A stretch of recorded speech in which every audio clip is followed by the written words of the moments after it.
Troisième pérec, des lois donc du Léviathan.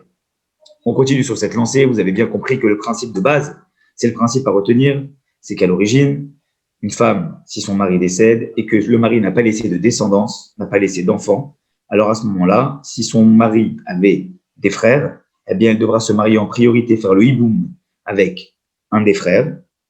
Et évidemment, si cela ne se prête pas, que ce soit par rapport à elle ou que ce soit par rapport à lui, alors on va procéder à la khalitsa, c'est-à-dire au jet de chaussures, et cela libérera la femme de pouvoir se remarier seulement après cela avec une autre personne. Sur cette base-là, évidemment, Rambam va donc nous citer un certain nombre de cas qui vont nous éclairer sur différents cas de figure. Perek Shlishi, Halacha Aleph, première halacha. Aomer, celui qui dit à propos d'un homme, Zébéni, il dit, je l'ai entendu dire à une reprise, c'est mon fils. Au Shamar, où il a dit Yesh Libanim, où il a dit, j'ai déjà entendu dire, tu sais, j'ai des enfants. Et donc, automatiquement, s'il faisait ça, eh bien, par ces paroles-là, il rendait un jour sa femme dispensée de la Khalitsa et du Hiboum s'il mourait, puisqu'il a des enfants. À Rezé et Eman, on accepte le témoignage de cette personne-là, qui aurait témoigné à propos de Monsieur X, qui aurait dit un jour, il a des enfants, et il n'a pas d'enfants, et il a des enfants où il a dit, j'ai un fils. Mais automatiquement, on va exempter la femme un jour, si le mari décède, de devoir se marier, puisqu'on a déjà entendu un témoignage comme quoi que, eh bien, il avait des enfants, et s'il a des enfants, donc exemption de devoir se marier avec cette personne. Exemption de devoir la bloquer, de devoir se marier, puisqu'il avait des enfants. Al-Akhabet, deuxième art. Celui pour lequel on n'a pas la chazaka, on n'a pas l'assurance, c'est pas une chose qui est connue, qu'il a des frères. On ne sait pas s'il a des frères réellement. Ve'amar, et il a déjà dit à une personne, on sait qu'il a déjà dit à une personne, Zéachi, tiens, je te présente mon frère. Ou Shamar Yeshli Achim, où il a déjà dit, tu sais, j'ai des frères. Et il est mort, et il n'a pas laissé d'enfant. Et Nonéman les sort à Tishlo, il n'est pas cru dans ce cas de figure à propos des frères. On ne croit pas le témoin pour interdire la femme de se marier avec d'autres hommes, ou la nichaz et kuka le yabam, et de la laisser finalement apte à devoir se marier avec le frère. Pourquoi? S'il a dit qu'il a des frères, s'il y a quelqu'un qui a dit qu'il a des frères, alors a priori, il n'y a pas de raison de ne pas le croire. Si on a déjà entendu qu'il a dit qu'il avait des frères, c'est qu'automatiquement, il a des frères, et s'il a des frères, alors à ce moment-là, elle devra se marier avec le yabam. Charé, parce qu'il se peut en fait que la réalité, elle est qu'on n'a aucune assurance sur le fait qu'il a des frères. C'est juste une chazaka, c'est pas sûr. C'est pas une chazaka, c'est juste une probabilité. Et s'il n'a pas de frère, alors à ce moment-là, sa femme, elle est exemptée de devoir se marier avec un frère. Et à ce moment-là, Zemit Kamen la Sralacha Moto, en vérité, cet homme-là, la raison pour laquelle il avait dit ça, c'était quoi? C'était juste pour un jour interdire sa femme de se marier avec d'autres personnes. Donc pour éviter de tomber dans ce cas de figure, on ne le croit pas à propos des frères. Alacha Gimel, troisième alacha. Aya Moursak Sheshloachim. Cette fois-ci, on a l'assurance qu'il avait des frères. On sait, c'est connu. Et donc sa femme, un jour, s'il décède, sera obligée de se marier en priorité avec le frère. Vamar Bishat Nitato, mais au moment de mourir, logiquement, le moment où une personne ne ment pas, il dit En Leachim. À ce moment-là, il dit j'ai pas de frère. Et le Neyman, on ne va pas le croire, même si à la base une personne n'est pas censée mourir, n'est pas censée mentir au moment de mourir. Pourquoi? Eh bien, Ren Imamar a Miché Urzak arrive, ou de la même façon, on ne va pas le croire si on parle de quelqu'un où on sait qu'il a des frères, s'il dit Enzeachi, ce n'est pas mon frère, et Nonéman, il n'est pas cru. D'accord? Pourquoi? Eh bien, parce qu'on peut imaginer qu'en fait, la raison pour laquelle il fait ça, même si sur le point de mourir, c'est pour interdire sa femme à jamais, d'accord, de se marier, et qu'on va devoir chercher s'il a des frères, d'autant plus qu'on a l'assurance que cette personne-là a des frères. Donc, si on a l'assurance qu'il a des frères, même si au moment de mourir, il est en train de dire j'ai pas de frères, on va faire comme si qu'il avait des frères, et on va pas, évidemment, faire comme si qu'il en avait pas. Loya Mourzak Bachi. Admettons qu'on parle d'un cas de figure où on n'a pas l'assurance qu'il a des frères. Veyatsa Aleakol, Sheyesh Sham Edib Sheelu Sheyesh Leba Alachim. Par contre, on a entendu, comme ça, un bruit qui courait, qu'il y avait là-bas des témoins, un certain endroit des témoins, qui peuvent témoigner qu'il a des frères. Donc, on n'a pas l'assurance qu'il a, mais on sait qu'à un certain endroit, il y a des témoins qui peuvent témoigner qu'il a des frères. Le problème, c'est que les témoins se trouvent dans un autre pays. Afil ou amar ou bishat mitato, même si au moment de mourir, logiquement un homme ne ment pas, il dit en liach, je n'ai pas de frère. Comme on sait qu'il y a un endroit où finalement des témoins peuvent témoigner qu'il en a, alors à ce moment-là, eh bien, malgré tout, on va douter, peut-être qu'un jour les témoins pourront venir et témoigner qu'il a réellement des frères, puisqu'il se trouve dans un autre pays, et donc on pourrait les faire venir. Mais Tamti Nochiyamu et Dimchiamu, et on va donc attendre que les témoins reviennent pour pouvoir témoigner et dire s'il a des frères ou pas. Et Chalou, à ce moment-là, on va poser la question aux témoins. Le Bédine va leur poser la question de savoir exactement s'ils ont des frères. Donc, si on a la possibilité de prouver qu'il avait des frères par des témoins, hein, on va d'abord attendre le témoignage des témoins hein, pour savoir si c'est une réalité. Al-Khadalet, quatrième heure. Mishizana et Misha, celui qui a eu une relation avec une femme, d'accord, pas dans le cadre du mariage. Ben Plouya, Ben Eshetish, que cette femme soit célibataire, ou que cette femme ait été mariée. Benita Bra, et cette femme-là est tombée enceinte. Ve'amar, et cet homme-là, il a avoué que Zéaouba Menihu, il a avoué que cet enfant-là est bien le sien. Afilouhi Modalo, même si cette femme-là qui est en face, elle reconnaît également que cet enfant-là, elle dit oui, oui, c'est bien l'enfant de cette personne-là. Afalpish ou Beno Lenyani Rusha, bien que dans le cadre de l'héritage, eh bien effectivement, il sera considéré comme son fils à cet homme-là. À réseau ça fait que Lenyan, Iboum. À propos du Iboum, on a un doute. On a un doute si vraiment c'est considéré comme si qu'il avait laissé une descendance ou pas. Pourquoi? Parce que Keshem chez Zanat, Imo, car Zanat Imacher, si elle a eu une relation, pas dans le cadre du mariage avec cet homme-là, rien ne dit qu'elle n'ait pas eu également une relation hors mariage avec un autre homme. Ou Maïn Ibada d'avoir chez Zebeno Badaï. À moins de faire un test ADN, comment peut-on réellement savoir que cet enfant, eh bien, son enfant à lui est peut-être pas celui d'un autre homme avec qui elle aurait eu une relation? Varé, en lo chazaka. Donc à ce moment-là, et là le olam ça fait coup, ou l'armir d'animbo, et donc le problème, c'est quoi? C'est il n'y a pas de code. Juste vérifier qu'il n'y ait pas de code, enfin que ça ne soit pas bloqué le code, comme la dernière fois. Ok. Et donc à ce moment-là, on ne va pas se reposer sur ce qu'il est en train de dire, lui ou elle, parce que ça se trouve, ça vient d'un autre enfant. Mais le problème, c'est qu'il y a un doute, parce que c'est peut-être son enfant également. Ça l'est ou ça l'est pas. Comment fait-on pour savoir? Alors à ce moment-là, avec Roletset, évidemment, qu'est-ce qu'on va faire? Il ne va pas se marier s'il décède, cette femme-là. Comme on a un doute s'il avait des enfants, s'il n'avait pas d'enfants, alors elle procédera directement à la khalitza, directement au jet de chaussures, parce qu'elle ne peut pas réellement, assurément se marier avec le frère ou pas, parce qu'on ne sait pas s'il avait laissé des enfants ou s'il n'en avait pas laissé. Donc on parlera directement de la khalitza, de l'autre pitia bémet, et à ce moment-là, elle passera jamais par le hiboum directement. Halakha, évidemment, si on a la possibilité avec les, peut-être que vous posez la question, de prouver avec les temps d'aujourd'hui que c'est réellement son enfant, alors à ce moment-là, on sort de ce problème.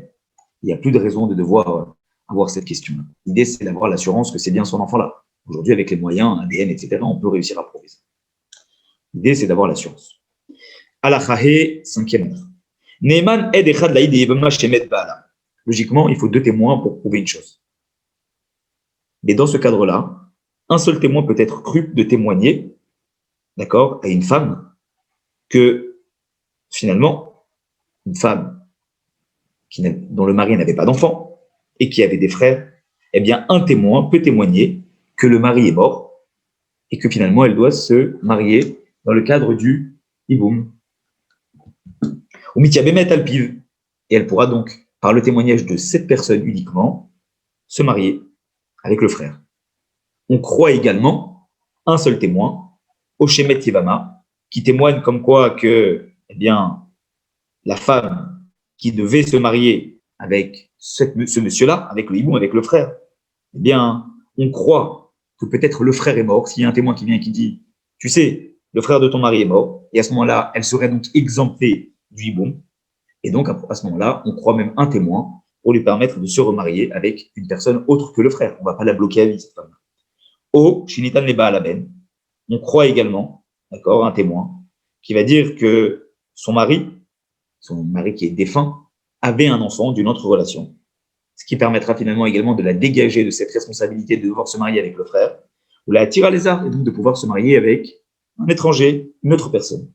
Va filou eved oisha ogoy, même si ce témoin-là est un serviteur cananéen, c'est une femme, c'est un non-juif, d'accord? Messiach lefitumo, un non-juif qui à la base ne peut pas être cru dans le cadre d'un témoignage reposant sur la Torah. Mais il y a un cadre dans lequel on peut croire un non-juif qui témoigne, ou un serviteur cananéen. C'est dans le cadre de Messiach lefitumo. Ça veut dire que cette personne-là, on ne l'a pas appelée à témoigner à la base. Elle ne s'attend pas à témoigner. C'est juste comme ça, au cours d'une discussion, elle a dit une chose. Puisqu'au cours d'une discussion, elle dit une chose et qu'elle n'a pas de réel intérêt à mentir ou à dire la vérité parce qu'elle ne se sent même pas concernée par la chose, dans ce cadre-là, par les dires de cette personne totalement de façon, je dirais, hasardeuse, comme ça, de façon opportune, eh bien, on pourrait considérer que le témoignage de cette personne est valable. Mais il pourra témoigner en tant que messiach des fitumo, ça veut dire comme ça au cours d'une conversation, du fait que la personne, le frère, est décédé, et on pourra donc l'exempter de rester comme ça, elle pourra se marier avec quelqu'un d'autre. Cette même loi, on en avait parlé dans les lois du divorce, pour autoriser une femme à se remarier, à propos du fait de savoir est-ce que la personne est vraiment décédée. Quand il s'agit de permettre à une femme de refaire sa vie, eh bien, un témoin est admissible, même s'il est non-juif, et que c'est uniquement dans le cadre d'une conversation comme ça. Halakha Vav, 6e halakha.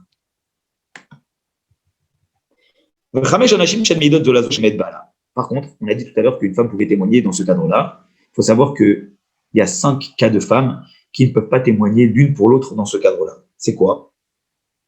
Je vous les donne à l'oral. Une femme et sa belle-mère, une femme et la sœur de son mari, une femme et l'autre femme de son mari, une femme et la femme du frère de son mari, une femme et la fille de son mari d'un autre mariage. Pourquoi on n'accepte pas?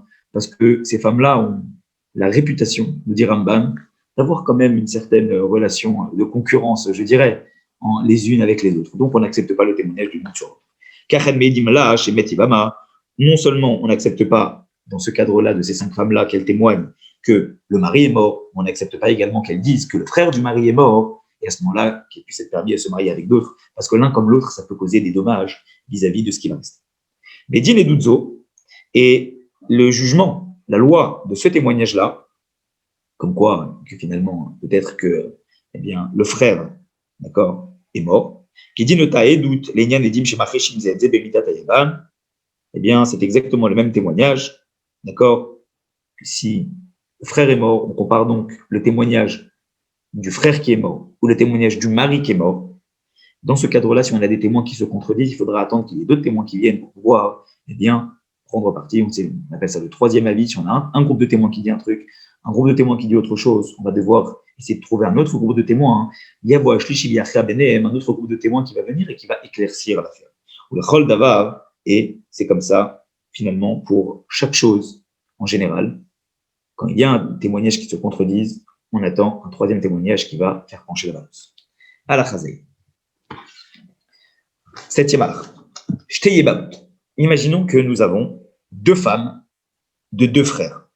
Par exemple, Rachel et Léa étaient mariées avec Réhouven et Shimon. Et ils n'ont pas, les deux, d'autres frères, et ils n'ont pas également d'enfants. Baoum Imdina Taya. Ils viennent tous, tout ce petit groupe-là, Réhouven, Shimon, Rachel et Léa, d'un pays lointain. Et effectivement, le problème, c'est que ces 2 femmes-là, elles arrivent, elles étaient mariées l'une avec Réhouven, l'autre avec Shimon, elles étaient sœurs, et elles viennent d'un pays lointain dont on ne les connaît pas. Zoomeret, la première, dit Met Baali, la première dit mon mari est mort. Des Zoomeret, et la seconde, qu'est-ce qu'elle dit? Met Baali, mon mari est mort. Qu'est-ce qui se passe?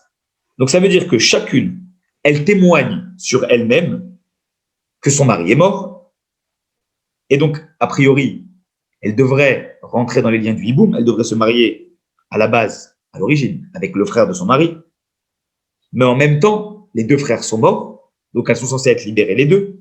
Mais hormis de témoigner sur elles-mêmes que leur mari est mort, elles témoignent en même temps que la personne avec laquelle elles auraient dû se marier, le frère, est décédé. Donc, non seulement elles témoignent sur elles-mêmes que leur mari est mort, mais elles témoignent même sur le fait que la personne avec laquelle elles auraient dû se marier est décédée aussi. Et donc, a priori, qu'est-ce qui se passe? Eh bien, elle devrait être ptoura, elle devrait être exemptée du hiboum. Alors, Zo, Asura, il y en a une à la base, Rachel par exemple, qui est à l'interdiction de se marier avec un étranger. Pourquoi? Mipne Baala Shelzo. Parce que peut-être qu'en fait, le mari de la seconde est encore vivant. Parce qu'en fait, ce qui se passe, c'est que les deux témoignent sur elles-mêmes que leur mari est mort. Mais il n'y en a qu'une seule des deux qui témoigne que le mari de l'autre est mort. Ça veut dire qu'il y en a une qui a son propre témoignage sur son mari, mais qui bénéficie également du témoignage de l'autre, d'accord? Que, eh bien, l'autre mari est mort. Et donc, du coup, dans ce cadre-là, il n'y en a qu'une seule qui a deux témoignages, son propre témoignage que le mari est mort et le témoignage de la deuxième qui vient assurer que son autre mari est mort. Et donc, à ce moment-là, elle est libre. Et il y en a une qui n'a que son propre témoignage, le témoignage qu'elle a son mari qui est mort. Et puisque la deuxième ne témoigne que dans un sens et que l'autre ne témoigne pas pour la deuxième, alors ce qui se passe, c'est qu'il y en a une où on a l'assurance de son propre témoignage que son mari est mort, mais on n'a pas l'assurance si réellement le mari de l'autre est mort. Et donc, du coup, il y en a une qui a deux témoignages, l'autre, il n'en a qu'un seul. Donc, la logique de dire Rambam, c'est qu'il y en a une qui est interdite de se marier avec des étrangers. Pourquoi? Parce qu'elle n'a qu'un seul témoignage en sa faveur, celui à propos de son mari. On n'a pas encore l'assurance que le mari de l'autre est mort. Et le problème, c'est que la deuxième, eh bien, comme vous dit Rambam, le deuxième, elle pourra se marier avec les autres. Pourquoi? Parce qu'elle, elle a deux témoignages dans sa faveur. À la Khalit. Deux Yevamot, toujours, d'accord, qui viennent donc d'un pays lointain. Il y en a une qui dit mon mari est mort, et l'autre qui dit mon mari est mort. Aya la Khatmen en. Admettons que ce n'est pas les unes qui témoignent sur les autres, mais il y en a une des deux qui a un témoin qui témoigne effectivement que son mari est mort. Ça veut dire qu'elle a son propre témoignage que son mari est mort, elle a un témoin qui témoigne également que son mari est mort. Zo sheyesh laed, celle qui a un témoin qui vient dire que son mari est mort, Omedet Beisoura, elle reste malgré tout dans l'interdit de se marier avec un étranger. Pourquoi? Chez Eina Asura, Mipne Baala. Parce que la raison, elle est qu'elle est interdite. La raison pour laquelle on va l'interdire de se marier, c'est pas parce que son mari est encore vivant. Parce que ça, on a l'assurance que son mari est décédé, puisqu'on a deux témoignages que son mari est décédé. Et on la croit à la base quand elle va dire que son mari est mort, pour qu'elle puisse se marier avec l'autre. Et la Mipne Yebama. Le problème, c'est qu'on a un doute si réellement le frère est encore vivant, parce que sur ça, on n'a pas d'autres témoignages sur le frère. Et si le mari est vivant, l'autre frère est vivant, alors à ce moment-là, eh bien, peut-être qu'elle devrait se marier en priorité avec lui. Elle ne pourra pas donc se marier comme ça avec un étranger. Par contre, des Ochéen la aide, celle qui dit à propos de son propre mari qu'il est décédé, mais elle n'a pas de témoin, d'accord, que son mari est décédé. Mouteret, elle a la permission de se marier avec un étranger. Pourquoi? Parce qu'en vérité, le témoin qui a témoigné pour la première que son mari était mort, comme c'est la belle-sœur, il a en même temps témoigné que le frère est mort. Donc, du coup, elle a son propre témoignage pour elle en disant que son mari à elle est mort.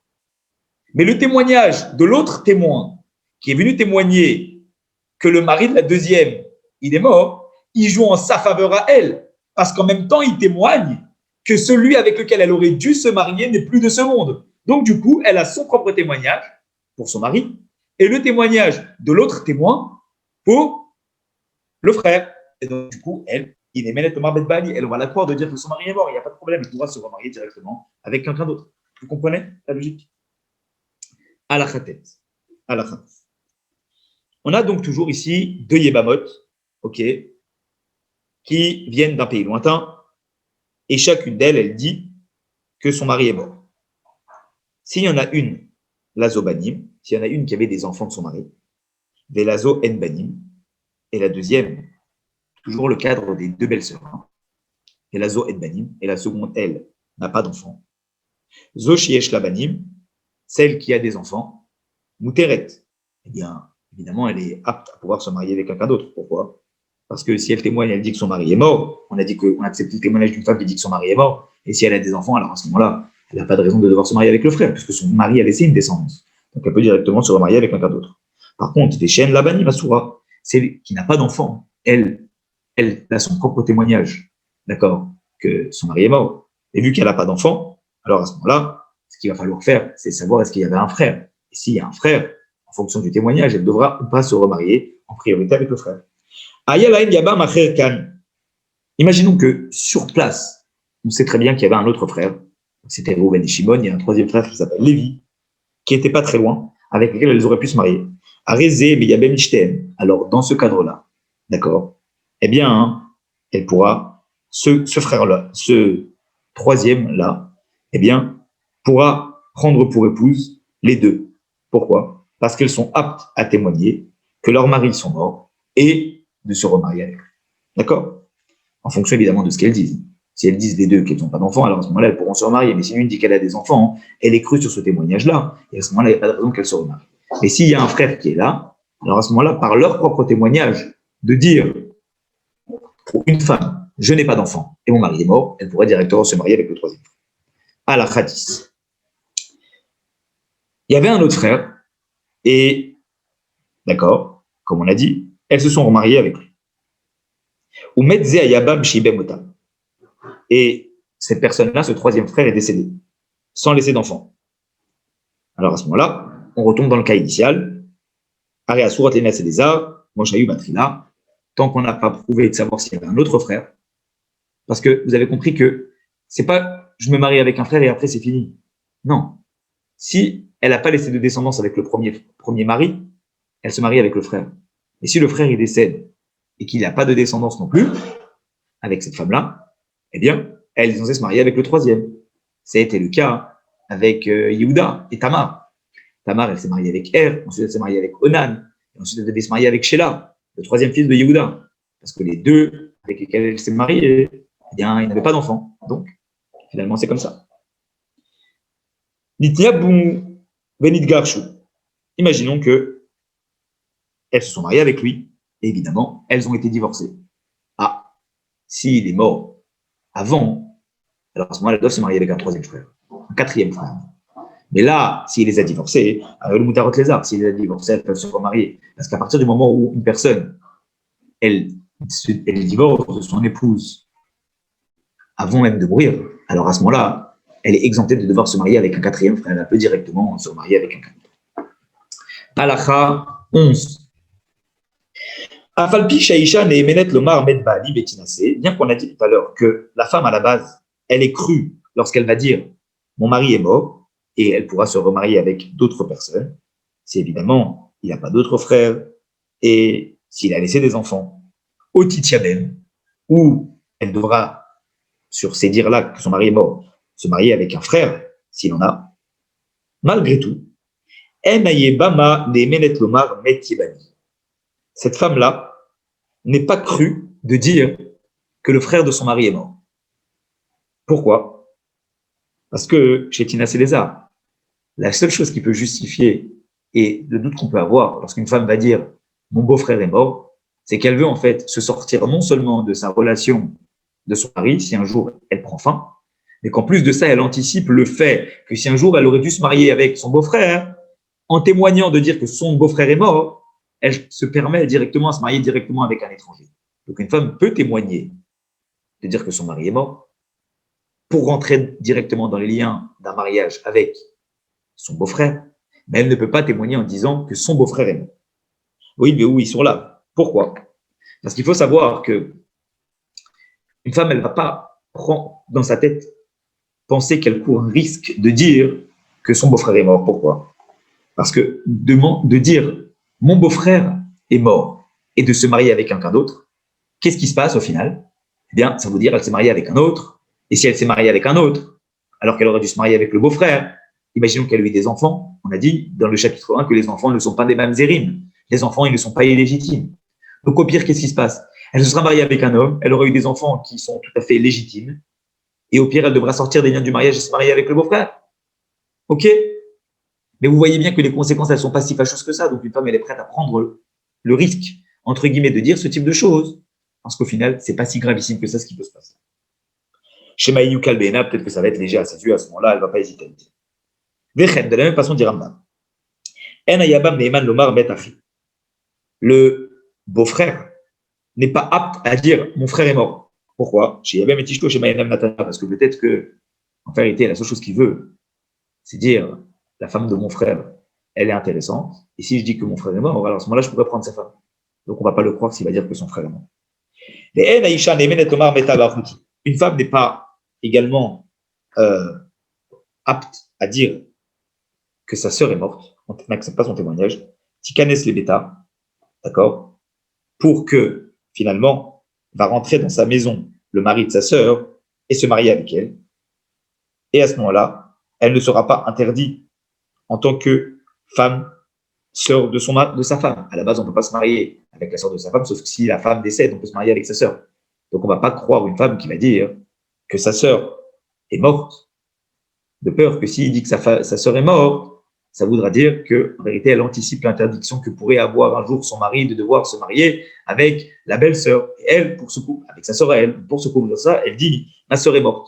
Comme ça, elle dit, de toute façon, mon mari, jamais il pourra se marier avec ma sœur, puisque j'ai déjà témoigné que ma sœur est morte. Donc, on ne croit pas également une femme qui dit que sa sœur est morte. Mais on ne croit pas également un homme qui va dire que sa femme est morte. Pourquoi? Chez Issa et Achota, de peur qu'en vérité, il dit sa femme est morte pour aller se marier avec la sœur de sa femme, que finalement, si sa femme est morte, il a le droit de se marier avec la sœur. Donc, on ne le croit pas. Évidemment, ce qu'on va attendre, c'est d'avoir deux témoins qui vont témoigner que la sœur est morte. Par contre, il reste les bétails seulement après, il pourra rentrer dans la maison et se marier avec la sœur. Parce qu'on a déjà vu que tout à l'heure, on avait dit que des fois, dans le cadre d'un témoin, on peut accepter. Mais ici, le cadre d'un témoin qu'on accepte, c'est pour ne pas laisser une femme bloquée sans pouvoir se marier. Mais ici, on n'est pas en train de parler de bloquer une femme dans le cadre du mariage. On est juste en train de parler de quelqu'un, un homme ou une femme qui peut anticiper ce qui peut se passer plus tard. Donc la femme n'est pas bloquée au moment où il y a le témoignage. Donc à ce moment-là, il n'y a pas de raison de permettre un seul témoin. Il faudra obligatoirement deux témoins, comme on a dit. C'est pour ça, les fichar. Puisqu'une femme n'est pas prête de dire que son beau-frère est mort, pour pouvoir s'exempter des liens du hiboum, admettons qu'on a une femme qui est partie, elle, son mari et le frère de son mari, l'imdinatayam, dans un territoire lointain. Le mari, son mari, elle n'avait pas d'enfant. Et donc à ce moment-là, a priori, si le mari décède, elle devrait se marier avec l'autre frère qui est là-bas, où Baruch se trouve là-bas sur les îles. Ils sont là-bas, lui et elle, et a priori, elle devrait se marier avec lui. Donc, ça voudrait dire quoi? Que finalement, voilà ce que pourrait donner ce témoignage-là. Ou bah, admettons que cette femme-là, elle revient du pays lointain. Des Amra, elle dit, Met Baali, d'abord elle dit, mon mari est mort. Et après cela, elle dit, Met Yevami, mon beau-frère est mort. Donc d'abord, elle a dit, mon mari est mort. Et donc à ce moment-là, elle se rentre dans une relation où elle devrait se marier avec le frère. Mais juste après, elle dit, son frère aussi est mort. Donc en même temps, juste après, elle se sort des liens qui auraient dû l'unir avec le frère. Ou, chez Amra, qu'elle a dit, Métier Bami, elle a dit, d'abord, mon beau-frère est mort. Et après, elle a dit, mon mari est mort. Et donc à ce moment-là, elle dit, je n'ai jamais eu besoin de hiboum. Pourquoi? Parce qu'au moment où mon mari est mort, il n'avait déjà plus de frère. À réseau Enad et Emenet, on ne va pas accepter son témoignage dans ce cadre-là. Pourquoi? Parce que ça repose sur la même règle qu'on a dit tout à l'heure, qu'une femme ne peut pas, elle, s'auto-exempter du hiboum. Et dans ce cadre-là, qu'est-ce qu'elle est en train de faire? Aussi bien si elle dit d'abord son mari est mort, ou elle dit si le frère de son mari est mort, elle est en train par son propre témoignage de s'exempter du hiboum. Donc on ne va pas la voir. Ça, c'était le cadre où elle était partie avec son mari et son beau-frère dans un territoire lointain. Admettons maintenant que Et donc, finalement, on n'a aucune raison de ça. On ne peut pas savoir ce qui se passe. On ne peut reposer que sur son propre témoignage dans ce qu'elle dit. Maintenant, imaginons que c'est elle et son mari seulement qui sont partis dans un territoire lointain.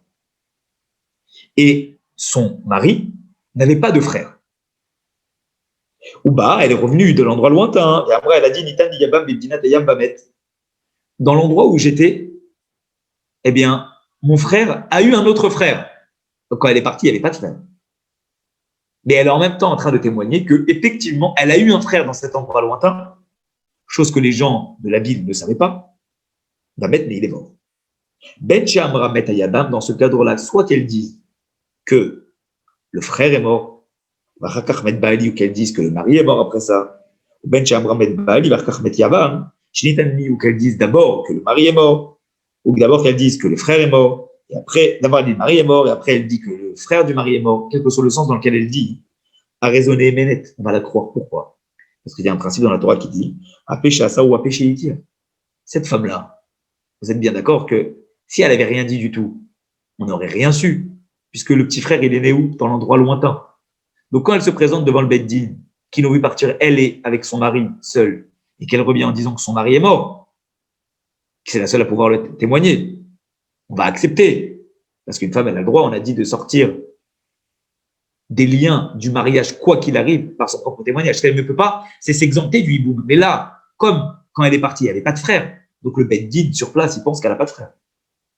Mais malgré tout, elle est allée jusqu'à dire, oui, j'ai eu un beau-frère, mais ce beau-frère est décédé. À pécher à ça ou à pécher. La bouche qui s'est interdit, parce qu'elle a quand même dit qu'elle avait un beau-frère, et en disant qu'elle avait un beau-frère, elle s'interdisait finalement le remariage avec un étranger. Si elle l'a dit, mais qu'elle-même, elle avoue que le beau-frère est mort, on va la croire. Parce que si elle avait rien dit, on n'aurait pas soupçonné qu'elle a un beau-frère. Donc si déjà elle a dit qu'elle a un beau-frère mais qu'il est décédé, alors il n'y a aucune raison de ne pas la croire.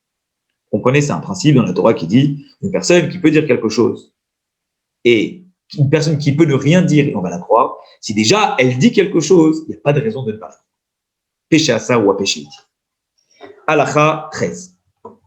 C'est un principe qui est très important et qu'on retrouve dans beaucoup de discussions dans la Gemara. Halacha 13. Aïcha she'alcha yuba'ala bena limnat hayam. Ah, cette fois, une femme est partie avec son mari et avec son enfant dans un territoire lointain. Et il faut savoir que le mari a un frère. Ouba, elle est revenue elle seule de l'endroit lointain. Ve'amra, elle a dit, Met Baali. D'abord, elle a dit, mon mari est mort. Et après, elle a dit, Met Beni. Mon fils est mort. Ça veut dire quoi? Qu'au moment où le mari est mort, il y avait encore un enfant. Donc, puisqu'il y avait un enfant, elle n'avait pas besoin de se marier avec le frère. Mais Ménet, évidemment que dans ce cadre-là, on va la croire. Pourquoi? Parce que ce qui va être décisif pour nous, c'est pas de savoir ce qui s'est passé là-bas, c'est de savoir dans quelle mesure elle était, cette femme-là, quand elle est partie. La dernière trace qu'on a de cette femme-là. Et cette femme-là, quand elle est partie, eh bien, il n'y avait aucune raison qu'elle ne puisse pas se marier avec un étranger si son mari décède. Pourquoi? Parce que quand elle a vu partir, elle avait déjà un enfant. Et puisqu'elle avait déjà un enfant, elle aurait pu se marier directement avec un étranger. Et donc, à ce moment-là, si en plus de ça, comme tout à l'heure, elle va dire « mon enfant est mort », alors à ce moment-là, il n'y a aucune raison de ne pas la croire. Et donc, elle autorisera à se marier avec un autre. Amra, admettons qu'elle ait dit « Met Beni », d'abord elle dit « mon fils est mort », donc dans ce territoire lointain. « V'acharkar Met Baali », et après, mon mari est mort, sans laisser d'autres enfants. Et donc, à ce moment-là, eh bien, elle devrait, a priori, pouvoir se marier avec le beau-frère. Parce que d'abord, elle a perdu son enfant. Donc, puisqu'elle a perdu son enfant, son mari n'a plus de descendance. Et ensuite, elle s'est retrouvée avec le mari. Et donc, si le mari décède et qu'elle le dit, alors à ce moment-là, elle devrait effectivement se remarier avec le beau-frère. Et Rambam dit, elle n'est pas crue sur ce qu'elle a dit, de pouvoir se marier avec le beau-frère. Pourquoi? Parce que Rosheshim Nidvarea, on a un doute dans ses paroles, parce que peut-être qu'en fait, ce qu'elle est en train de dire, eh bien, c'est parce que elle veut absolument pouvoir se marier avec le beau-frère. Et donc, comme on a un doute dans ce qu'elle est en train de dire, peut-être que c'est vrai que le mari est mort. Et si le mari est mort, elle pourrait se marier avec le beau-frère. Et d'un autre côté, peut-être que le mari n'est pas vraiment mort et qu'on ne le sait pas parce qu'on n'a pas de traces. Et à ce moment-là, si elle se marie avec le beau-frère, ça serait un problème. Alors à ce moment-là, pour pouvoir se sortir du doute, le beau-frère va lui faire directement la khalitza et elle ne se remariera pas avec lui parce que dans le doute, elle ne peut pas se marier avec le beau-frère. Halakha 14. Al-Khahi ou Ba'ala Bilvad. Elle et son mari sont partis dans le territoire lointain, sans enfant. Et son mari a un frère. Ouba, et elle est revenue de ce territoire lointain. Ve'amra, elle dit, Nitan Niben Bebdinataya, quand on était là-bas, j'ai eu un enfant, Vamet et il est décédé. Ve'acharkar, et après cela, Met Baali, mon mari est mort, sans laisser d'enfant. Ve'emenet Ubitia Bemet, elle est crue, et elle va devoir se marier avec le frère. Parce que je vous ai dit tout à l'heure que ce qui compte, c'est la dernière trace qu'on a de la femme avant qu'elle parte. Et quand elle est partie, qu'est-ce qu'elle avait? Elle avait un mari. Et effectivement, elle n'avait pas d'enfant. Mais son mari avait un frère. Et puisque la dernière trace qu'on a d'elle, c'est elle, son mari, et qu'elle revient seule en disant que son mari est décédé, alors effectivement, dans ce cadre-là, si elle était restée ici et que le mari était décédé, elle aurait dû se marier avec l'autre, avec le beau-frère. Donc là, elle va être crue dans ce cadre-là. Hein. D'accord? Même si entre-temps, elle dit qu'elle a eu un fils et qu'il est mort, on va la croire et elle pourra se remarier avec lui. Amra, admettons que cette femme-là, elle a dit, j'ai eu un enfant dans ce territoire lointain, Met Baali, et elle dit, mon mari est mort. Et après, elle dit, après avoir dit mon mari est mort, elle dit, Met Abet Shenitanli, l'enfant que j'ai eu de lui, il est décédé. Ça veut dire donc qu'en disant ça, qu'est-ce qu'elle fait? Elle s'exempte, entre guillemets, de se marier avec le frère. Puisque d'abord le mari est mort, mais elle avait déjà un enfant. Mais même si l'enfant est décédé, elle était déjà dans une situation où elle n'avait pas besoin de se marier avec le frère, puisque quand le mari est décédé, elle avait un enfant. Or, le lien du hiboum, c'est pas si l'enfant décède ou si l'enfant décède pas. Il faut qu'au moment du décès du frère, il n'y ait pas d'enfant. Mais d'après ses dires, au moment où le mari décède, il y a un enfant. Alors à ce moment-là, on ne va pas la croire de se sortir des liens du hiboum et de la khalitza, parce que peut-être justement qu'elle a préféré inverser les choses, de dire qui est mort avant qui, alors que personne ne peut le savoir, juste pour se sortir des liens du hiboum. De dire, c'est quoi, je vais d'abord dire que mon mari est mort, et après je vais dire que mon enfant est mort. Parce qu'en disant ça, automatiquement, eh bien, je me sors des liens du hiboum. Que si j'avais dit d'abord mon enfant est mort et après mon mari est mort, je suis obligé de me marier avec le beau-frère. Donc on ne va pas la croire dans ce cadre-là. Et on va avoir un doute, comme tout à l'heure. Est-ce que réellement c'est d'abord le mari qui est mort? Est-ce que réellement c'est l'enfant qui est mort? Ça change tout parce que dans un cas, elle doit se marier avec le beau-frère. Dans l'autre, elle ne doit pas se marier avec le beau-frère. Donc pour sortir de tous les doutes, qu'est-ce qu'on va faire? Elle va directement procéder au jet de chaussures et elle ne va pas se marier avec lui. Comme ça, on sort du problème qu'elle doit se marier avec lui parce qu'on a un doute si réellement elle aurait dû se marier avec lui. À la 15. Dans quel cas on parle, d'accord, que si elle a dit j'ai eu un enfant et il est mort, mon mari, et après mon fils est mort, on va lui permettre de faire la khalitza directement. Dans quel cas on parle? Dans le cas où on parlait d'une femme qui déjà à l'origine, elle était interdite de se marier avec un Kohen. Mitrilata depuis le début. Ça veut dire avant qu'elle dise ça au Benti. Déjà, c'était une femme, par exemple, divorcée, et elle s'était donc mariée avec un autre mari. Et puis, si elle s'est mariée avec un autre mari, alors à ce moment-là, si le mari, a priori, décède, eh bien, quoi qu'il arrive, elle ne pourrait pas se marier avec un Kohen, parce qu'elle était déjà divorcée. Et donc, Kikon Chaïta Gourcha, par exemple, elle était divorcée, nous dit Rambam, ou Halala, ou une femme qui était déjà interdite de se marier avec un Kohen, ou elle était tout simplement interdite de se marier avec un Kohen. Amra, elle a dit, on était dans une grotte quand ils sont morts, mon mari et mon fils, et il n'y avait personne d'autre avec nous.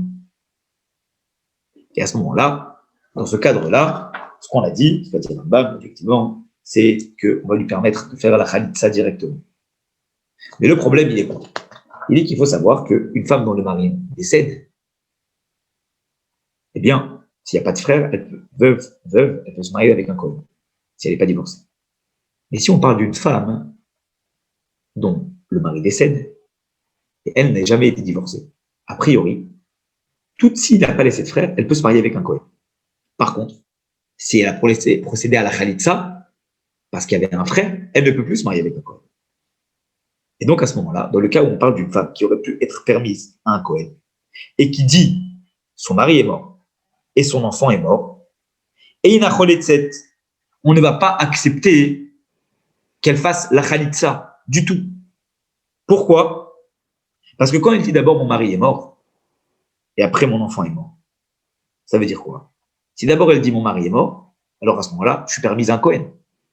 Si elle dit mon fils est mort, elle reste toujours permise à un Kohen. Mais elle n'est pas l'obligation de se marier avec le beau-frère. Pourquoi on ne va pas lui permettre à cette femme-là? Parce que chez Matachlot, peut-être que cette femme-là, elle va procéder à la Khalitsa. Et les témoins vont venir et vont témoigner que les choses s'est passées exactement comme elle a dit. Que le mari est mort avant et qu'après l'enfant est mort et que la femme donc n'était pas obligée de faire la Khalitsa. Mais donc il s'avérera que la Khalitsa qu'elle a fait ne servait à rien puisqu'elle n'avait pas à faire de Khalitsa. Parce que d'abord le mari était mort et seulement après l'enfant était mort. Et à ce moment-là, Bettina c'est la Kohen. Et on va lui permettre de se marier avec un Kohen. Elle a le droit. La Khalitsa ne servait à rien. Puisque la Khalitsa ne servait à rien, la Khalitsa est annulée. Le jet de chaussure est annulé. Et si le jet de chaussure est annulé, elle peut se marier avec un Kohen. Mais le problème, c'est quoi? C'est pas vis-à-vis d'elle. Le problème, c'est que les gens qui vont voir cette scène-là, iraient à Royota chez Khaltan, ils la Kohen, qu'est-ce qu'ils vont dire? Ils vont dire, ah tiens, cette femme-là, on l'a vu faire la Khalitsa, et pourtant, on l'a vu se marier également avec un Kohen. Ce qu'ils ne savent pas, c'est qu'entre les deux, on a annulé la Khalitsa. Et qu'est-ce qu'ils vont se dire, les gens? Ils vont se dire, bah, finalement, ça veut dire qu'une femme qui a fait la Khalitsa, elle peut se marier avec un Kohen. Ce qu'ils ne savent pas, c'est qu'il y a des témoins entre-temps qui sont venus et qui ont annulé la Khalitsa. Et donc, ça va poser problème dans ce qui va ressortir dans la tête des gens. Voilà pourquoi on ne va pas faire la Khalitsa du tout, de peur qu'on en vienne, dans le cadre d'une femme qui pourrait se remarier avec un Kohen, à ce que les gens pensent qu'une femme qui a fait la Khalitsa, elle peut se marier avec un Kohen. Les fichas, c'est pour ça que nous dit Rambam. Qu'est-ce qui se passe? Qu'est-ce qu'on fait avec cette femme-là? L'otachlot, ni elle fait la Khalitsa, l'otitchabem, ni elle se marie avec le frère. Et la ticher bechaskat zekuka, elle devra rester en suspens, d'accord, jusqu'à ce qu'il y ait des témoins qui viennent et qui témoignent réellement que le mari est mort et qu'ensuite l'enfant est mort et qu'après elle puisse évidemment sortir de ces liens-là, ou que des témoins viennent en disant que d'abord l'enfant est mort, qu'après le mari est mort et à ce moment-là qu'elle puisse faire la yéma. Donc si elle veut se marier avec un autre, elle n'a pas d'autre choix que d'attendre des témoins. Autrement dit, c'est soit elle se marie avec le frère, soit elle ne se marie évidemment pas en attendant les témoins. Halacha Tetzei. Admettons qu'on parle ici d'une femme qui est allée, elle et la deuxième femme de son mari, l'Imdinat Ayav, dans un territoire lointain. Donc les deux femmes du même mari partent avec le mari dans un autre territoire. L'enfant n'avait pas à ce moment-là, le mari à ce moment-là n'avait pas d'enfant. Baou sont venus de témoins. Mais Amroula, et ils lui ont dit, Met Baaler. En vérité, cette femme-là, elle est restée dans sa maison. Et c'est uniquement la deuxième femme de son mari et son mari qui sont partis. Des témoins sont venus la voir et lui ont dit, Met Baaler, ton mari est mort. Arezolotachlot. Cette femme-là, elle ne va pas procéder à la Khalitsa. Toujours pour la même question. D'accord? Comme on a expliqué. Mais l'autre, Titiabem Leolam. Et elle ne pourra également pas se marier avec le frère. Pourquoi? S'il va falloir savoir, c'est est-ce que la deuxième femme de son mari a eu un enfant. Parce que si elle a eu un enfant, elle n'a pas besoin de se marier avec le frère. Mais si elle n'a pas eu d'enfant, alors à ce moment-là, eh bien, elle devrait se remarier avec le frère. Parce que ça veut dire que son mari n'a pas laissé de descendance. Et donc, à ce moment-là, qu'est-ce qu'on fait? Eh bien, comme on a dit tout à l'heure, on laisse en suspens jusqu'à ce qu'il y ait des témoins qui viennent éclaircir la situation. Olo Yalda, où elle n'a pas eu d'enfant, effectivement. Maintenant, la question, c'est la mal au tachlot, si la question, c'est de savoir, est-ce que son mari a laissé une descendance à la deuxième femme? Ben, il suffit tout simplement de compter. Hein. On pourrait dire qu'elle fait la khalitsa au bout de 9 mois. Et si au bout de 9 mois, on voit que cette femme-là, elle n'a pas eu d'enfant, ça veut donc dire que le mari n'a pas laissé de descendance à cette autre femme. Et si il n'a pas laissé de descendance à cette autre femme, alors à ce moment-là, hein, eh bien, elle pourrait être permise de se remarier directement avec le frère. Donc pourquoi tu dis que quoi qu'il arrive, tant qu'il n'y a pas de témoin qui ait témoigné, tu ne peux rien faire? Compte 9 mois et au bout de 9 mois, s'il n'y a pas de témoin, c'est bon. Mais tu es mouté les arts et à ce moment-là, au bout de 9 mois, s'il n'y a pas, ben, elle pourrait même être permise, quoi qu'il arrive, à d'autres. Chez Mialda Tsarata. Pourquoi? Admettons que la deuxième femme de son mari a eu un enfant. Arénif Terazo. Ça veut dire, finalement, que son mari a laissé des enfants. Et si elle a laissé des enfants, elle peut se marier avec n'importe qui. Mais Imlo Yalda, et si elle n'a pas d'enfant, la deuxième femme, Arénechelitza, quoi qu'il arrive, elle a déjà fait la Khalitza, puisqu'on a dit tout à l'heure qu'on la mettait en suspens de faire une Khalitza. Si elle n'a pas eu d'enfant, eh bien, elle a déjà fait la Khalitza. Et à ce moment-là, eh bien, elle pourrait être permise de se marier. Il n'y a pas de raison de lui l'interdire. Puisque quoi qu'il arrive, on a dit qu'elle n'a pas eu d'enfant. Si elle n'a pas eu d'enfant, elle a bien fait. Elle a fait la Khalitza en avance, sans avoir le témoignage. Mais finalement, elle a fait ce qu'elle aurait dû faire même plusieurs mois après. Pourquoi on ne lui permet pas? Parce que Gzera, peut-être que Shema Yivada, il va se savoir par des témoins. D'accord? Peut-être plus tard, on va savoir que cette femme-là, après la Khalitza, elle a eu des enfants. Et il se trouve que cette Khalitza-là qu'elle a eue, au moment où elle a fait la Khalitza, n'était pas une Khalitza valable. Parce que ce qui compte, c'est pas juste de faire une chose qui peut-être, après coup, on se rendra compte que c'était valable. Ce qu'il faut, c'est qu'au moment où on fait la chose soit valable. Et la question ici, c'est de savoir au moment où la Khalitza a été faite, est-ce qu'elle était valable ou pas? La Khalitza est valable à condition que cette femme-là n'ait pas eu d'enfant. Mais si elle a eu des enfants, on va s'apercevoir peut-être après coup que la Khalitza n'était pas valable. Et qu'est-ce qui se sera passé? Bettina, c'est le Kohen, elle se sera peut-être mariée avec un Kohen. Après avoir fait la Khalitza, j'ai de chaussures. Et elle se viendra, elle se serait mariée avec un Kohen alors qu'elle n'aurait pas eu le droit de se marier avec un Kohen. Parce qu'une Khalitza n'a pas le droit de se marier avec un Kohen. Les fichar, c'est pour cela que, puisque le problème c'est de savoir est-ce qu'elle va se marier avec un Kohen ou elle ne va pas se marier avec un Kohen. Imaïta asura l'économie trilata, si la femme, quoi qu'il arrive, elle était interdite de se marier avec un Kohen depuis la base, alors à ce moment-là, elle peut faire la Khalitza même après 9 mois. Elle pourra se marier avec un autre. Parce que quoi qu'il arrive, si toute la question c'est de se dire peut-être qu'après la Khalitza, elle va se marier avec un Kohen et qu'elle n'aurait pas eu le droit de se marier avec un Kohen et que les gens vont penser qu'une Khalitza peut se marier avec un Kohen, elle sait que ça va poser problème. Mais si quoi qu'il arrive, depuis la base, elle était déjà interdite de se marier avec un Kohen, parce qu'elle était, admettons, divorcée, alors on ne tombera jamais dans ce cas de figure que plus tard, elle risque de se marier avec un Kohen et que ça sera un problème. Et donc, à ce moment-là, si elle était déjà interdite, elle pourra se marier avec un autre. Mais la deuxième femme qui était avec le mari au moment où il est mort, elle, qu'est-ce qu'elle va faire, elle? Eh bien, elle devra attendre 90 jours, comme on a déjà dit dans le chapitre 1, attendre 3 mois. Qui charrie Yevamot comme les autres Yevamot. Et au bout de 3 mois, si elle voit qu'elle n'est pas enceinte de ce mari-là, elle pourra soit faire la Khalitza, soit elle pourra se marier effectivement avec le frère. Mais l'autre et on ne va pas suspecter que peut-être, eh bien, l'autre femme qui était restée dans le pays initial, elle va tomber enceinte du mari qui était avec l'autre femme. Pourquoi? Parce que le mari, il n'était pas avec la deuxième femme qui est restée à la maison, il était avec l'autre. Donc comment le mari aurait pu, eh bien, avoir un enfant avec la femme qui restait à la maison alors qu'il était avec l'autre? C'était dans 2 territoires complètement distancés l'un de l'autre. Donc, c'est pas possible. Alacha Yudzaïn, il reste 2 halachot. 3. Aïcha Shemet Baala, une femme dont le mari est mort sans enfant. Et il n'avait pas de frère. Et il faut savoir que il avait une belle-mère, cette femme-là avait une belle-mère qui habitait dans un territoire lointain. Et Elle ne va pas, eh bien, craindre de se dire que peut-être qu'entre-temps, ma belle-mère qui est dans un territoire lointain, elle a eu un fils. Et si elle a eu un fils, qu'est-ce qui se passe? Eh bien, elle devrait se marier avec ce fils-là. Et donc, à ce moment-là, elle a un frère dans un autre endroit lointain avec lequel elle doit se marier. Pourquoi? On ne va pas chercher, comme on l'a dit tout à l'heure, on va regarder la situation qui n'est pas en Médina Tayan, on va regarder la situation telle qu'elle est dans le pays. Et en fonction de ce qui se passe dans le pays, alors évidemment, c'est ce qu'on va juger.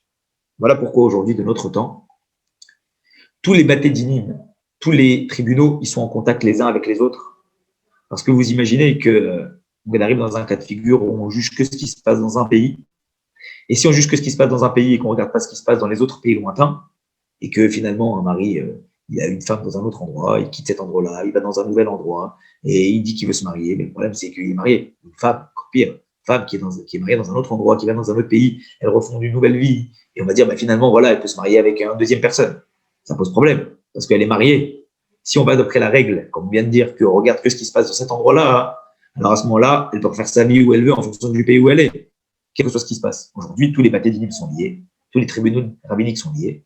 Si une femme veut se marier dans un endroit, évidemment qu'on va faire les recherches avec les autres tribunaux pour savoir dans quelle situation est cette femme. Le Wadin Deisha Shemet Baal, c'est exactement le même jugement à propos d'une femme dont le mari est mort, et il avait un enfant d'elle ou d'une autre femme, dans un autre endroit. On va accepter qu'elle se marie avec un étranger, et on ne va pas dire peut-être que l'enfant est mort entre-temps, et donc elle devrait se marier avec un Yabam, et la Ahmed de Tal Cheskata, on va la laisser d'après la Chazaka sur laquelle elle repose, comme quoi que, eh bien, elle avait un enfant, et si elle avait un enfant, elle peut se marier avec n'importe qui. Maintenant, Yatsat Ramota Miuberet. La belle-mère, avant de partir dans le territoire lointain, elle était enceinte. Ah, c'est pas la même chose.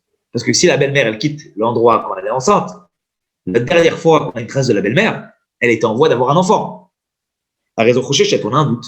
Mais l'Otina, c'est évidemment, elle ne pourra pas se marier les arts à un étranger. Tant qu'on ne sait pas ce qui s'est passé avec la grossesse de la belle-mère. Chez Manola de la Yabam, peut-être qu'elle a eu un enfant avant que le mari meure. Et à ce moment-là, elle devra se marier avec le beau-frère. Alakha Yutet, 19e alakha, dernière alakha de ce chapitre. Aïcha Shalach Bala Ubda Libdinataya, une femme dont le mari et le fils sont allés dans un territoire lointain. Donc elle est restée à l'endroit où elle était, mais c'est son mari et son fils qui sont partis dans un territoire lointain. Ou où des témoins sont venus, ils ont dit que ils ont dit d'abord ton mari est mort. Donc si le mari est mort, elle est censée avoir un fils. Et si elle est censée avoir un fils, pas besoin de faire hiboum. Mais après, ils lui disent ton fils est mort. Ah, si le fils est mort, à ce moment-là, qu'est-ce qui se passe? Le mari est mort, elle doit faire hiboum. Mais le mari est mort, elle ne doit pas faire hiboum parce qu'elle a un fils. Mais après, on lui dit ton fils est mort. Mais puisque d'abord, c'est le mari qui est mort, mais qu'il a laissé une descendance, elle n'est pas obligée de faire hiboum. Vénissette, et qu'est-ce qui s'est passé? Elle s'est mariée avec un étranger. Pourquoi? Parce que si le mari est mort avant, il n'y a pas de raison de la priver de se marier avec un étranger, puisque à la base, si le mari meurt avant, il a laissé une descendance et elle peut se marier avec n'importe qui. Le problème, c'est que à Kharkar, ce qui s'est passé après, c'est qu'il y a des témoins qui sont venus dire comment vous avez pu croire ces témoins qui nous disent que les choses se sont passées dans ce sens-là, alors que le jour où ils disent avoir vu le mari et l'enfant mourir, ils étaient avec nous dans un autre endroit. C'est ce qu'on appelle Edim Zomémin, des témoins qui viennent contredire le témoignage de quelqu'un d'autre en disant que ces autres témoins ne peuvent pas être crus, parce qu'à un autre moment, ils étaient avec eux-mêmes dans un autre endroit. Et donc, Venoda, il s'avère que en fait, c'était l'inverse. C'est pas le mari qui est mort d'abord et l'enfant qui est mort d'abord, après. C'est d'abord l'enfant qui est mort. Et donc, à ce moment-là, si l'enfant meurt, si le mari décède, elle doit se marier avec le frère. Et donc, quand le mari décède, elle devra se marier avec le frère, elle ne pourra pas se marier avec n'importe qui. Et donc, Tétsé, elle sortira du deuxième mari. Et à Vlad, Kacher, l'enfant sera Kacher. Si elle s'est remariée en temps avec un étranger, et qu'après les témoins sont venus contredire le témoignage des précédents témoins, comme on a déjà dit dans le chapitre 1, le mari, l'étranger avec lequel elle s'est mariée, elle devra sortir de sa relation maritale avec lui. Pourquoi? Parce qu'elle aurait dû se marier en priorité avec le frère, parce que le témoignage contredisant le premier témoignage, il vient valider le fait qu'elle aurait dû se marier avec le frère. Mais le problème, c'est qu'admettons qu'elle a eu un enfant avec le deuxième mari. C'est un enfant illégitime, parce que finalement, elle aurait dû se marier avec le frère alors qu'elle s'est mariée avec un étranger. Non. Vlad caché, l'enfant est caché. Parce qu'on a déjà dit, dans le chapitre 1, que dans ce cadre-là, l'enfant n'est pas un mamzer, l'enfant est caché. Amrou, admettons que les témoins, ils ont dit, Met Béler, d'abord l'enfant est mort, donc les premiers témoins disent à la femme, l'enfant est mort. L'achakach Met Baler, et après ton mari est mort. Donc finalement, il lui dit, tu dois te marier avec le Yabam. Bénit Yabmaï, qu'est-ce qui s'est passé? Elle s'est mariée avec le frère. L'achakach Medar Shechout Layadvari, mais après on s'en fout que c'est l'inverse. Ça veut dire qu'elle s'est mariée avec le frère, alors qu'elle aurait peut-être pas dû se marier avec le frère. Elle aurait pu se marier avec un étranger. Pourquoi? Parce qu'au final, ce qui s'est passé, c'est que c'est pas d'abord l'enfant qui est mort et après le mari, c'est d'abord le mari qui est mort et après l'enfant. Donc elle avait un descendant, donc elle n'avait pas de raison de se marier avec le frère. Alors à ce moment-là, et entre-temps, elle s'est mariée avec le frère, elle a eu un enfant du frère. À Vlad, eh bien, l'enfant qui va naître du Yabam, du frère, que ce soit s'il soit né avant qu'on sache que le père est mort et qu'après le fils est mort, ou qu'on sache après, eh bien, il est mamzer. Il est illégitime. Pourquoi? Parce que dans ce cadre-là, vous comprenez que c'est comme si elle s'est mariée avec un frère, alors que finalement, elle n'aurait pas eu le droit de se marier avec le frère, puisque au moment où elle s'est mariée avec le frère, le mari était encore vivant. Et donc à ce moment-là, l'enfant est mamzer. Dans ce cadre-là. Dans le précédent cas, ce n'était pas un problème, puisque quoi qu'il arrive, le mari était mort avant. Et si le mari était mort avant, même si elle se marie avec le frère, alors qu'elle n'aurait pas dû se marier avec le frère, ou qu'elle se marie avec un étranger, alors qu'elle aurait dû se marier avec un autre, ça ne pose pas de problème. Mais dans ce cadre-là, qu'est-ce qui se passe? Eh bien, il s'avère que finalement, le mari était vivant au moment où elle s'est mariée avec un autre. Donc si le mari était vivant au moment où elle s'est mariée avec un autre, et qu'il y a des témoins qui viennent contredire le premier témoignage, elle se retrouve dans une galère finalement, eh bien l'enfant est considéré comme illégitime parce qu'elle n'aurait pas eu le droit de se marier.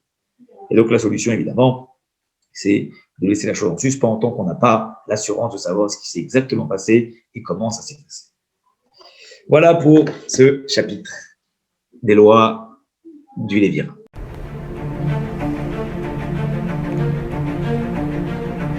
Et si connaître toute la Torah était possible, plongez-vous dans les joyaux de la Torah. Étude du Rambam, le Maïmonide, cours de qualité par des rabbins francophones aux quatre coins du globe. Un chapitre chaque jour, à raison de 20 minutes, pour finir en moins de 3 ans d'apprentissage de la Torah. Relevez le challenge, tous les soirs en direct à 20h30 ou 21h30 heure israélienne. Nos cours sont accessibles à tout moment, YouTube, Facebook et sur notre site torah24.com.